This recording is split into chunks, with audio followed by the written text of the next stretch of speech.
خواجہ حسن بصری حضرت رابعہ بصریہ کا شہر ہے اور بڑی ہستیوں کا، میں کچھ دن یہاں گزارا۔ انہوں نے اجازت دے دی۔ جب انہوں نے اجازت دے دی، کہا وہ فقیر سارا دن ایک ورد پڑھتا تھا۔ پھر اس نے کیا کیا، گٹھلیاں سامنے رکھ کے اس ورد کو پڑھنا شروع کر دی۔ کہا یہ حیران ہوتے تھے یہ فقیر کیا کرتا ہے، باغ میں بکھری ہوئی گٹھلیاں اکٹھی کرتا رہتا تھا۔ کہا کہ وہ 2-4 دنوں کے اندر بہت سارا ڈھیر بن گیا اور اس ڈھیر کو دیکھتے ہوئے پڑھتا رہتا۔ مسلسل 11 دن اس نے دن رات پڑھا، تھوڑا سا لیٹ جاتا تھا رات کو، دوپہر کو تھوڑا سا کیلولا کر لیتا تھا، سوکھی روکھی گری پڑی کھجوریں کھا لیتا تھا، پانی کے گھونٹ پی لیتا تھا، ان سے کوئی کھانا نہیں مانگتا تھا، اگر کوئی دے دیتے تو خاموشی سے بسم اللہ پڑھ کے کھا لیتا تھا، الحمدللہ پڑھ کے۔ 11 دن مسلسل ان گٹھلیوں پہ اس نے پڑھا، اور پڑھتے 11 دن کے بعد اٹھا، ان گٹھلیوں کو جھولی میں ڈالا، اور جو پودے خشک ہو چکے تھے ان کی جڑوں میں 2-4 گٹھلیاں ایسے ڈالتا جا رہا تھا، اور وہ وظیفہ پڑھتا جا رہا تھا۔ نامعلوم کیا ورد تھا، کیا وظیفہ تھا۔ بس اس کے بعد جب وہ کام کر چکا، رات رہا، صبح کہنے لگا کہ آپ کا بہت شکریہ، ممنون ہوں کہ آپ نے مجھے یہاں ٹھہرایا، میں نے آپ کے باغ کے لیے ایک دعا کی ہے، اور آپ کے باغ کے لیے دعا کی ہے، اور اس دعا کا اثر یہ ہوگا انشاءاللہ آپ کے باغ کے تمام پودے جو ہیں وہ سرسبز اور شاداب ہوں گے، اور آپ انشاءاللہ خوشحال ہوں گے۔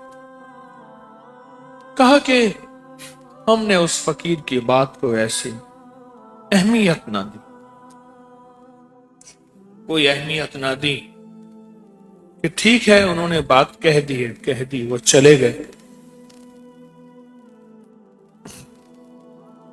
کہنے لگے کہ میں مدینہ منورہ جا رہا ہوں، اب باقی زندگی وہیں گزاروں گا، بقی میں قبر بنواؤں گا اور کملی والی کی چھاؤں میں رہوں گا، بس میں مرنے جا رہا ہوں۔ یہ پہلے عمومی رواج تھا کہ لوگ مدینہ منورہ چلے جاتے تھے، زندگی کا باقی حصہ وہیں گزارتے تھے، اور پھر وہیں قبر بن جاتی تھی بقی میں، اہل بیت کے ساتھ، امہات المومنین کے ساتھ، کملی والی کی بیٹیوں کے ساتھ، صحابہ کے ساتھ بقی میں۔ کہا کہ اس کے جانے کے کچھ ہی دنوں کے بعد ہم نے دیکھا کہ مری ہوئی کھجوروں سے سبز شاخیں نکلنا شروع۔ حیران کہ دنیا کے جتنے بھی کامیاب لوگ تھے جو کھجوروں کا علاج کرتے تھے، تدبیریں ان کے پاس تھیں، وہ نباتات کے معالج تھے، وہ ناکام مایوس ہو گئے۔ جیسے ہمارے ہاں کہتے ہیں کہ کوئی وائرس ہے جو درخت کو ختم کر دیتا ہے، کھڑا درخت خشک ہو جاتا ہے، تاکہ وہ کھجوریں ایسے سبز ہونے لگی اور ان کی شاخیں نکلنے لگی۔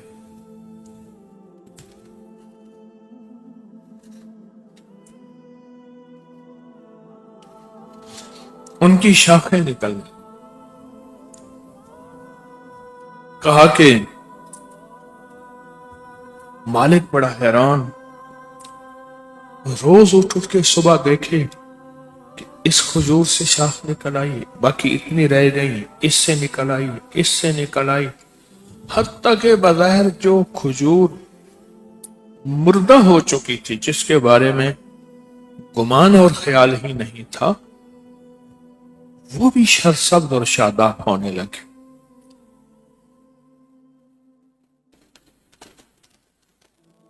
کہا کہ یہ بات حیران کن تھی۔ بصرہ کے لوگ یہ منظر دیکھنے آنے لگے، یہاں تک بات پھیلی، یہ منظر آ کے دیکھنے لگے کیا دنیا میں ایسا بھی ممکن ہو سکتا ہے؟ لوگ جوک در جوک یہ منظر آ کے دیکھنے لگے۔ کہا مالک نے کہا اس فقیر کو ڈھونڈو، انہوں نے کہا وہ تو مدینے کا راہی تھا، مدینے کا مسافر تھا۔ کہا کہ اس نے تیز رفتار اونٹنیاں، کھانا، سامان کوئی مہینے کے بعد، تقریباً 1 مہینے ہو گیا، اس نے وہ ساری چیزیں تیار کی اور کہا جاؤ راستے میں دیکھتے جاؤ جو لوگ، جن لوگوں کے ساتھ، خدام، غلاموں کے ساتھ اس باغ میں وہ درویش رہا تھا، کہا اس کی شکل پہچانو اور اس شکل کی نشانیاں دے کے اسے تلاش کرو اور کسی طرح اس کو میرے سامنے لاؤ یا مجھے اس کے پاس لے چلو۔ تو کہا کہ اس کے پیچھے غلاموں کا ایک پورا قافلہ بھیجا، تیز رفتار اونٹنیاں بھیجیں اور سبک رفتار سارا نظام بھیجا اور اس کو جا کے تلاش کرتے کرتے کرتے کہا کہ وہ اس وقت تک مدینہ پہنچ چکا تھا۔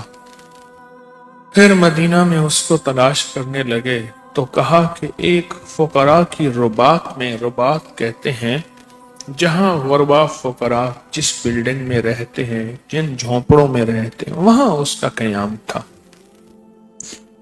کیا ہم جب پہنچے تو اس نے ہمیں پہچان لیا، تم وہی باغ والے نہیں ہو؟ کہا ہاں۔ کہا ہم نے انہیں تحائف دیے اور اپنے آقا کی طرف سے، اور کہا آپ کی مہربانی، ہمارا تو خشک باغ سرسبز اور شاداب ہو گیا اور اس میں ہریالی آ گئی اور دنیا دیکھنے آئی، بصرہ کے لوگ اسے دیکھنے آئے، تم ہمارا مالک آپ کو ملنا چاہتا ہے۔ تو اس نے کہا مالک سے کہنا کبھی مدینہ آئے تو ہمیں ضرور ملے، لیکن اگر نہ بھی ملے جو دعا میں نے پڑھی تھی وہ میں دعا آپ کو بخش رہا ہوں۔ آپ بھی آئندہ کے لیے اب وہ لفظ سنیں جو لفظ انہوں نے کہے، آئندہ کے لیے فرمایا جس خاتون کا پیٹ خشک ہو، یعنی بانجھ ہو، جس کی فصل خشک ہو اور جس کے درخت خشک ہوں، جس کی زندگی، وہ یہ وظیفہ پڑھے، وہ یہ تسبیح پڑھے اور وہ اس وظیفے اور تسبیح کو اپنی زندگی میں شامل کرے، اس وظیفے اور تسبیح کو اپنی زندگی میں شامل کرے تو جو چیز جو خشک ہو چکی ہے، دودھ خشک ہو چکا ہے، کہیں کا بھی دودھ، ماں کا یا جانور کا، فصلیں خشک ہو چکی ہیں، درخت خشک ہو چکے ہیں اور خاتون بانجھ ہے، کہا کہ سرسبز ہو جائے گی، شاداب ہو جائے گی اور تر و تازہ ہو جائے گی۔ اور پھر انہوں نے کہا، اس درویش نے کہا یہ دعا مجھے حضرت خضر نے سکھائی تھی، حضرت خضر نے سکھائی تھی اور حضرت خضر نے فرمایا تھا یہ دعا میں نے شیخ ابو الحسن سے لی تھی، شاذلی رحمت اللہ علیہ سے، اور کہا کہ پھر یہ دعا حضرت خضر فرماتے ہیں میں نے براہ راست حضور سرور کونین صلی اللہ تعالی علیہ وسلم سے بھی لی تھی، لہٰذا مجھے یہ حضرت خضر نے سکھائی تھی اور میں نے ان سے سیکھی تھی۔ جاؤ جب بھی کوئی پریشانی، کوئی مشکل، کوئی الجھن ایسی ہو جس میں تم سمجھتے ہو کہ میری زندگی میں کوئی راحت نام کی چیز نہیں، اس دعا کو دیوانہ وار پڑھنا. یہ لفظ کہا دیوانہ وار پڑھنا.